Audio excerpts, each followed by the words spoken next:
Week 18 championships are one of the worst things that you can do in fantasy football because here in Week 18, we are going to be missing several key starters from several different teams that you may have relied on throughout the fantasy season so far. So the Week 18 start and sit show is going to look vastly different than what you've seen before. We're going to be going through and breaking down what teams are in the playoffs, what teams are not, what guys will be starting, who's going to be resting players, and key injuries that you'll need to keep an eye on. So really, we're going to break the teams down into two different categories this week. We have playoff teams and non-playoff teams, and both of them bring their own challenges. For non-playoff teams, it's really about guys with injuries. If someone is healthy, they're probably going to be out there playing this week. But if they are not healthy, they may opt to just sit out the final week of the season and start the healing process early so they don't do any damage to potentially hurt their off-season training and what could end up coming at the beginning of next season.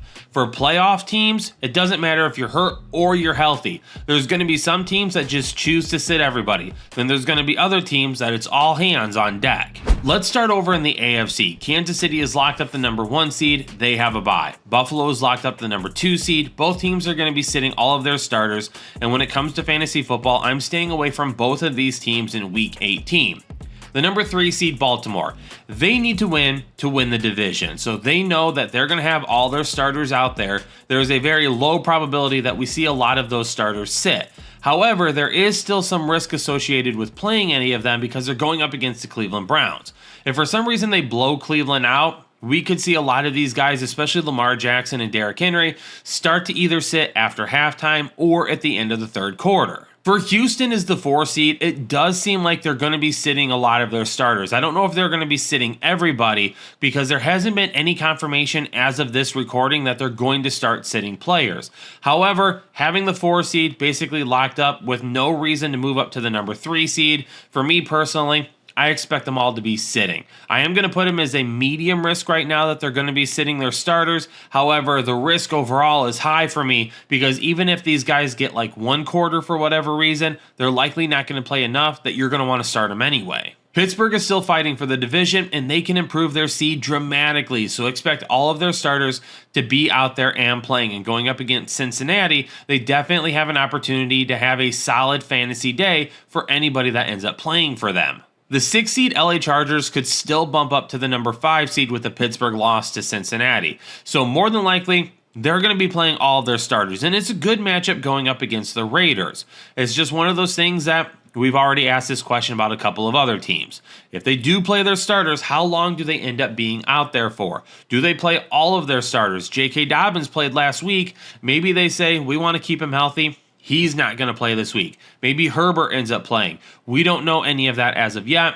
That will be a team that we need to keep our eye on. Now for Denver, Miami, and Cincinnati, they're all fighting for that final playoff spot over in the AFC, that last wild card. Denver wins, they're in. They're going up against a Kansas City team, likely sitting all their starters. It's a low-risk play. They're not going to be sitting their starters either. Cincinnati and Miami, however, Miami doesn't have a bad matchup against a bad Jets team. However, Cincinnati's matchup going up against Pittsburgh is a little bit more difficult. So while all of these starters will be playing, Cincinnati has the more difficult matchup. There's more risk associated with some of those players. Now over in the NFC, the Lions and the Vikings, they're doing battle on Sunday Night Football for the number 1 seed and a first round bye. All their starters are going to be playing, and this is a really good matchup on both sides of the ball. I would fire up your Vikings and your Lions players. There's probably going to be a lot of points scored on Sunday night. Philadelphia has the number 2 seed wrapped up. They're locked in stone there, but the biggest question is going to be Saquon Barkley. Would not be shocked to see A.J. Brown, Devontae Smith, especially Jalen Hurts to sit, and we'll talk about him more in a second. And then to see Saquon Barkley maybe go out and play the first quarter or the first half and see how he's doing. He's just over 100 yards away from Eric Dickerson's single-season rushing record. So we are still waiting to hear any type of confirmation on whether or not he will play. As of this recording, Nick Sirianni had basically said he hadn't made up a decision yet. The LA Rams could still fall to the number 4 seed, but as of right now, it doesn't appear that they are going to be playing their starter. Sean McVay has not come out and said we're resting everybody as of yet, but it really does feel like some of these guys are going to end up sitting. It's going to be risky trying to play any Rams this week. Tampa Bay right now holds the number 4 seed, but if they lose and Atlanta wins, Atlanta will end up owning the tiebreaker, and they will end up sneaking into the playoffs. So Tampa Bay, they're going to have all of their starters playing. Atlanta are going to have all of their starters playing as well. Both of them have pretty solid matchups, and we should be rolling all of them out there. Washington and Green Bay locked into the playoffs, but as of right now, they could end up flipping their seeding, and because of that, maybe we do see some of those starters come out at least for the start of the game. We'll keep an eye on this for the rest of the week, and when we do our ranking show, we'll try to update anything we may hear on whether or not Washington and Green Bay plan to play any of their players. All right, let's move on to 4 players who have some pretty big incentives to be playing this week. Geno Smith has been banged up as of recent, but he only needs 186 more passing yards to kick in some incentives on his contract. Would be shocked if he doesn't make his way out there. Tony Pollard seemed like he was going to play last week, even though he's been banged up, but it was the flu that ended up keeping him out. Right now for Tony Pollard, he needs 83 rushing yards and 2 touchdowns to kick in incentives for him as well. I mentioned J.K. Dobbins a minute ago when I talked about the Chargers. For Dobbins, he needs 58 rushing yards. If he does that, he will kick incentives in on his contract, but that's where a lot of the question marks came up that I mentioned a minute ago. What if Dobbins plays the first half and gets his 58 yards? What if he plays the first 3 quarters and gets his 58 yards and then gets pulled? Really, for me, when I take a look at J.K. Dobbins, it depends on what is the score and does he have those rush yards as of yet. If he does, we may end up seeing him not play an entire game. And then Malik Nabers, he only needs 2 more receptions to set an all-time mark for most receptions by a rookie wide receiver in a season. But he's 4 receptions behind Brock Bowers for the all-time record for rookie receptions. Now, how about a few injuries we will definitely be keeping our eye on throughout the week? Now, for all of these players, there's a possibility that either A, they've already been ruled out, or B, they could end up being ruled out and may affect your fantasy championships. Make sure you come back for the rankings episode later on, which is going to detail exactly who you should be playing over another, and then also keep an eye on all the injury reports throughout the week. Jalen Hurts, I wouldn't be shocked if he doesn't play. Again, Philadelphia is not playing for anything. There's no reason to run him back out there after he had a concussion. Chase Brown and his ankle. It sounded like he's progressing towards being able to play. We're going to have to really keep an eye on that because he's going to be a big one for fantasy owners. Drake may not have an actual injury. The Patriots just want the first overall pick. Wouldn't be shocked if he ends up sitting. Alvin Kamara sounds like he's going to be doubtful. It sounds like Derek Carr is going to be doubtful. And Kendre Miller is also in the concussion protocol. So all 3 of those guys should end up missing. We know Tony Pollard is banged up, but Tyjae Spears has already been ruled out due to a concussion. So for those of you that have Tony Pollard, you definitely may be able to utilize him this coming week. Amir Abdullah is dealing with a foot injury. He's been a guy, especially in PPR leagues, we could kind of utilize. Probably not this week.